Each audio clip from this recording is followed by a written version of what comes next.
नमस्कार, मैं हूं आपके साथ मयंक। तो देखिए 3 मार्च को आज जो खबरें आ रही हैं मिडिल ईस्ट से, वो बेहद हैरान करने वाली खबरें।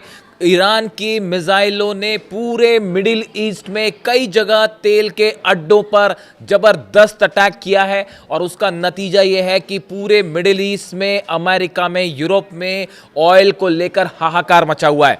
देखिए कल जैसी तस्वीरें सामने आई कि अरामको की जो ऑयल रिफाइनरी है, तनुरा रिफाइनरी सऊदी अरब में, इस पर अटैक हुआ और उसकी जो तस्वीरें वो धू धू कर जल रही थी, वो आपने सपने देखी होगी। वो हमला कल का था, लेकिन उसके बाद इस ऑयल रिफाइनरी पर हमले के बाद अब ईरान ने अपनी मिसाइल्स और ड्रोन से मिडिल ईस्ट में कई तेल के ठिकानों पर हमले शुरू कर दिए हैं।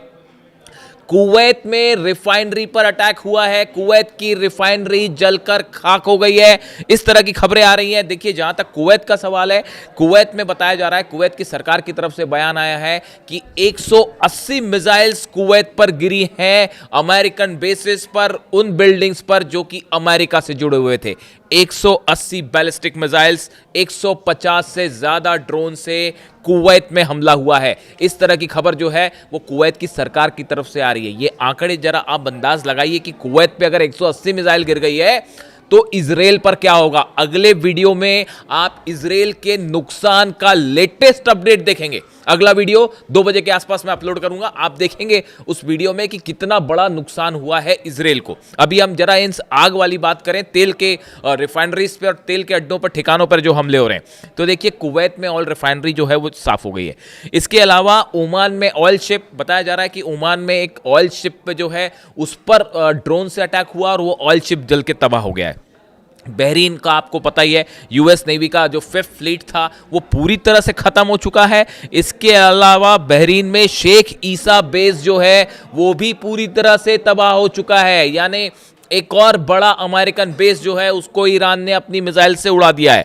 अब देखिए ये जो खबरें हैं, यानी कि आप देखिए सऊदी अरब में जो है वो ऑयल रिफाइनरी पर हमला होता है, कुवैत में ऑयल रिफाइनरी पर हमला होता है, ओमान में ऑयल शिप पर हमला होता है। इसके अलावा बताया जा रहा है कि बहरीन में भी जो ऑयल डिपोज हैं जिसमें ऑयल रखा जाता है, उनको भी लगातार टारगेट किया गया है। और इसके अलावा जो बड़ी खबर आई है, हॉर्मुज से, हॉर्मुज में कई जहाजों को आग लगा दी गई है। इस तरह की खबरें सामने आई हैं। हॉर्मुज में कई जहाजों को आग लगा दी गई है जो वहां से गुजरने की कोशिश कर रहे थे।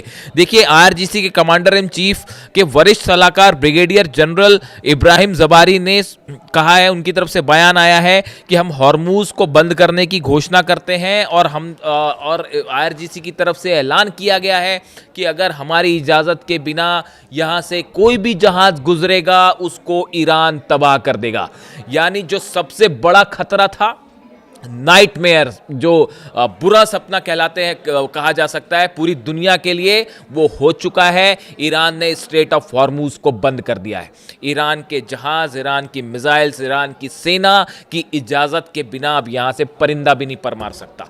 दुनिया का 20% ऑयल खतरे में है। ऑयल प्राइसेस आप खुद चेक करिए, मैं आपको बताऊंगा जब तक वीडियो पब्लिश होगा तब तक ऑयल प्राइसेस बढ़ने शुरू हो जाएंगे। 10% के आसपास क्रूड प्राइस के ऑयल ऑलरेडी बढ़ चुके हैं। अब इसका अंजाम देखिए आगे क्या होगा।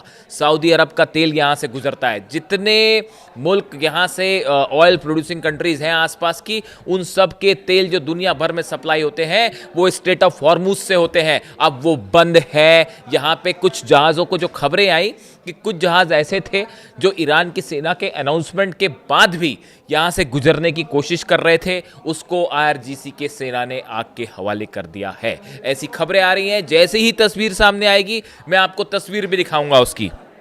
इसके अलावा वो हुतीज़ वाला मामला अलग है, उसको अभी अलग रखते हैं। हुतीज़ ने जो है उसने भी अपनी मिसाइल्स दागनी शुरू कर दी हैं और पता चला है कि इजराइल में भी हुतीज़ की मिसाइल गिरी हैं, वो एक अलग मामला। और उन्होंने कह दिया है कि अब जितने जहाज़ हैं लाल सागर में वो सब के सब हमारे निशाने पर होंगे। यानी ऐसा लगता है कि एक समंदर में अब ऐसा कोई जगह सेफ नहीं है जहां पे जो है वो ईरान की मिसाइल से कोई चीज़ बच जाए या हुतीज़ की मिसाइल्स जहां ना गिरे। देखिए एक बड़ी इसमें जो एंगल है वो ये है कि अभी तक किसी तेल के कुएं पर सीधा अटैक नहीं हुआ है।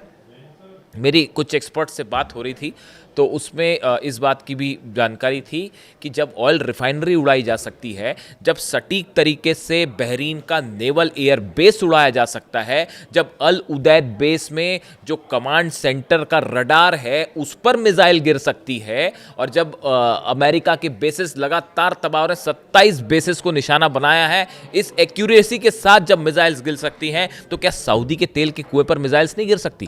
कुवैत के तेल के कुएं पर मिसाइल्स नहीं गिर सकती? बहरीन और जॉर्डन और यहाँ पे जो तेल के ठिकाने हैं, जो कुएं हैं, क्या यहाँ पे तेल मिसाइल्स नहीं गिर सकती? सब के सब ईरान की मिसाइल्स के जद में है और पिन पॉइंटेड काउंट करके मिसाइल्स निशाना साधे हुए तैनात बैठी हैं। यानी आप जिस दिन ये ईरान फैसला ले लेगा कि अब ये जो है, देखिए कुछ एक्सपर्ट्स का ये मानना है कि अभी तक बाकी ये जो अरब देश हैं ये हमला करने में हिचक रहे हैं कि ईरान पर अगर हमला किया। अभी तक देखिए ईरान की तरफ से बयान जो आया है कि हमने अमेरिकन बेसेस को नुकसान पहुंचाया है, अमेरिकन बेसेस हमारे टारगेट हैं, आपके देश में अमेरिकी बेस थे, आपने अपने जहाज वहां उतारे इसलिए हम हमला कर रहे हैं। ये अभी ईरान का स्टैंड है। ईरान ने अभी ऑल आउट वॉर की घोषणा नहीं करी है अरेबियन कंट्रीज पे। अगर ऐसा होता है, एक भी तेल का कुआं नहीं बचेगा, सब में आग लगेगी, ऐसा एक्सपर्ट्स मान के चल रहे हैं। और उसके बाद आप सोचिए जरा, कल्पना करिए कि उसके बाद क्या होगा अगर तेल के कुओं में ईरानी मिसाइल्स गिरती हैं और शाहिद ड्रोन गिरते हैं। देखिए कई सोल्जर्स की कैजुअलिटी हो चुकी है, अमेरिका के कई सोल्जर मारे जा चुके हैं और अमेरिका में हाहाकार मच गया है। डोनाल्ड ट्रंप का भयंकर विरोध शुरू हो गया है अमेरिका में कि आपने, डेमोक्रेट्स कह रहे हैं आपने देश को उलझा दिया। आप बाकी लोगों की बात छोड़ दीजिए, डैन केन की बात करते हैं, सबसे बड़े कमांडर अमेरिका के।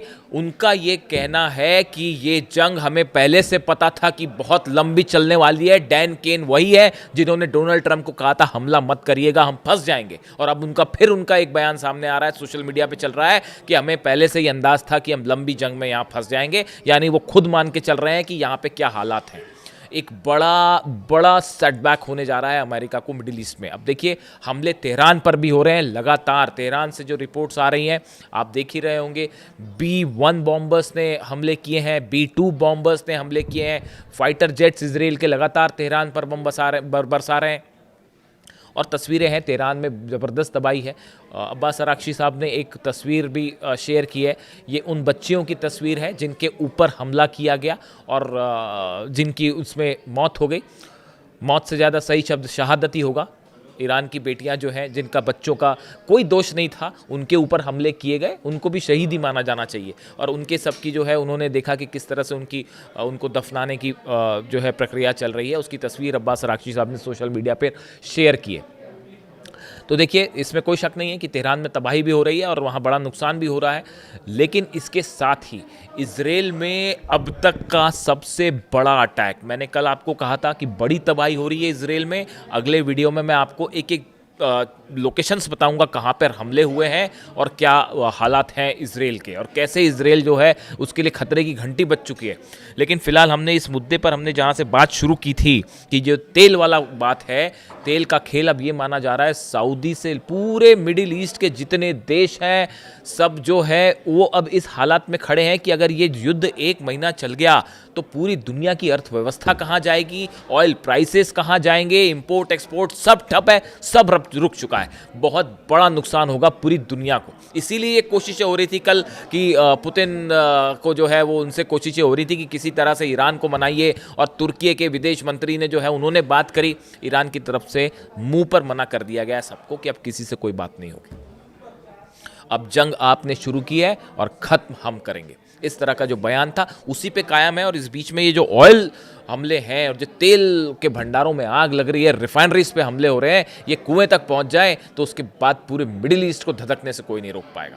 इससे जुड़ा जो भी अपडेट होगा, जंग से जुड़ी जो बड़ी खबरें होंगी, अगला जो लेटेस्ट अपडेट है, एक बड़ा खुलासा इजराइल के हमले पर, इजराइल पर किस तरह से हमले हुए हैं, अगले वीडियो में। Thank you so much.